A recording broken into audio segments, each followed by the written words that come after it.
Hi, Matt with eTrailer. If you have a 2023 Thor Gemini Motorhome and you want to throw some pretty robust bike racks on here, but you want something that's going to have a pretty high weight capacity, then I'd recommend the Hollywood Racks RV Rider bike rack. So let's check it out. Like I said, this carrier is really robust.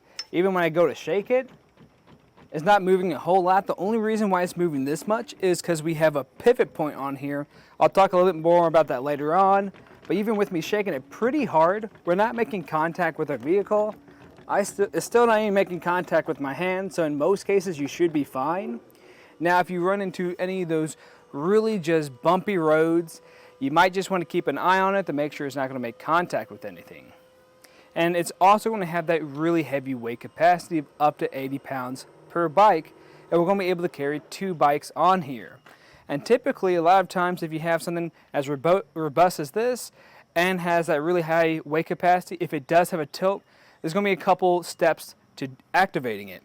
So to really show you what I mean, if we come over here to this knob, typically you would just pull on something or just shift something out of your way. What we have to do here is loosen up this hand knob all the way because it's on a bolt at the moment. And this is actually going to detach completely. So with this, when it comes off, it is a longer bolt, so it might take a second. We're just going to remove that. I like to just lift up on the carrier some. Now I can remove that bolt. Make sure you don't lose your washers. And it still hasn't tilted back. That's going to be because we have this secondary pin holding it up. We'll just remove that clip. Pull that pin out. Be careful that you don't drop it too fast. And now you have the ability to tilt it back some. A reason why you might want to tilt it back some is if you need to access anything on the back of your motorhome, or if you have a vehicle with a hatch on the back of it. If you want to put this bike rack on the back of your just regular driving vehicle, but you still want hatch access, that's a great reason why we still have that tilt.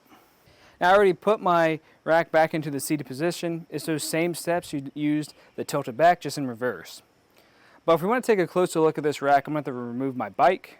So where I like to start is with these straps. These are going to be connected to your wheels, just holding them down. And it's nice that we have 2 of these, because it's going to make things a lot more sturdy. These are pretty flexible, so they're easy to get out of your way. I'm just going to do that same thing on the back side. I have a little padded section so they don't damage anything or scratch anything up. And if we come over here to the top, we're going to have how everything's really hooked down with most of that support. And this is just going to be this clamp that connects around your frame.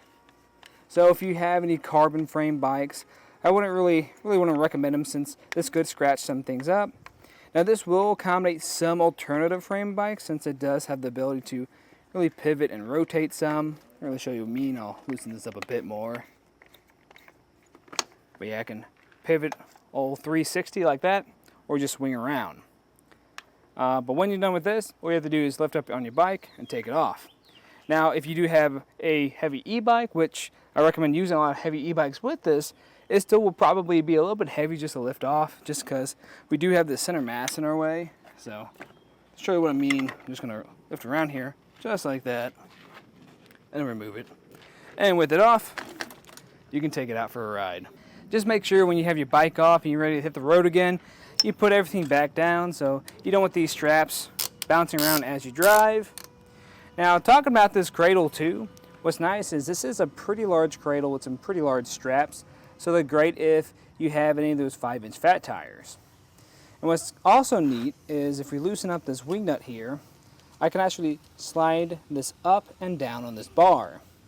And this is going to accommodate different wheelbases. Now when you put everything back up, you also want to probably put this center mass up, because we really don't need it up at the time, for the time being. And a lot of times these can fall off too. Those just the little pads. Just make sure you don't lose it. But how we do that is there's actually going to be a bolt on here, and I'm going to want to remove this bottom one.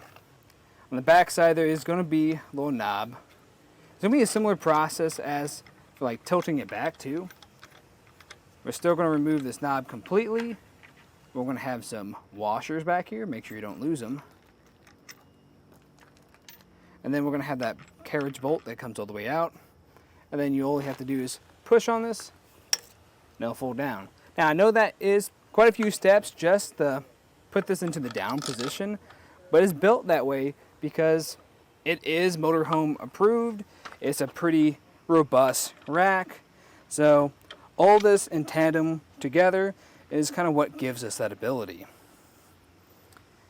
And with that bolt back in, just make sure you put your hand knob back on, and then you'll be ready to go.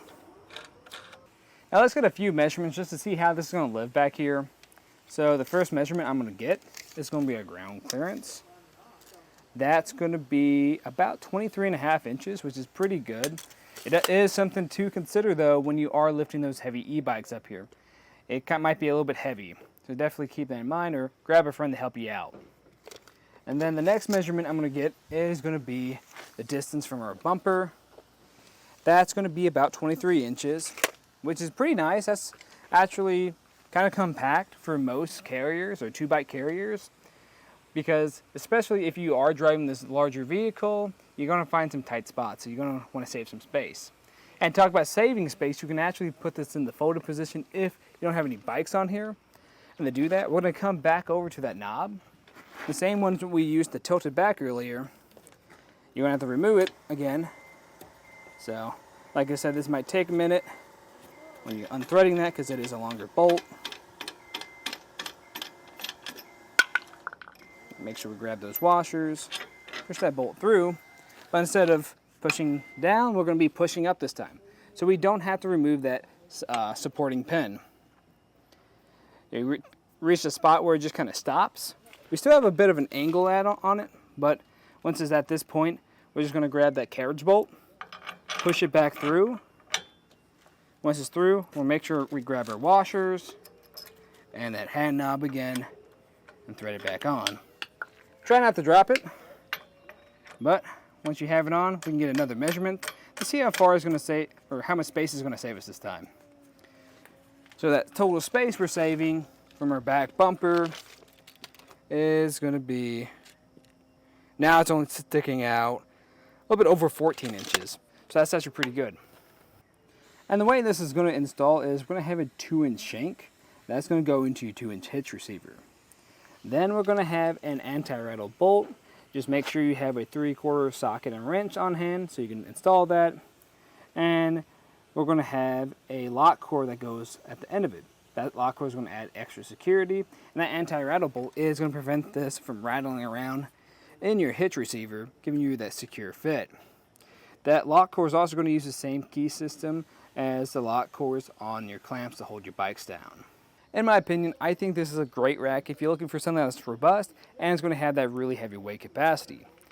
Now, if you are looking for something that's just a little bit easier to operate to save you some time, then I'd recommend checking out the Ceres MHS bike rack with the duo trays. Now, that whole system is going to be a dual wheel mount, so all you have to do is move 2 arms and then you can take your bike off. You don't have to worry about messing with that center mass. Now, the downside is that's going to be at a much more premium price range.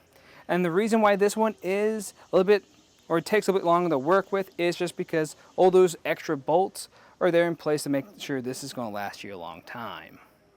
And that was just a look at the Hollywood Racks RV Rider bike rack on the back of our 2023 Thor Gemini Motor Home. I'm Matt. Thanks for watching.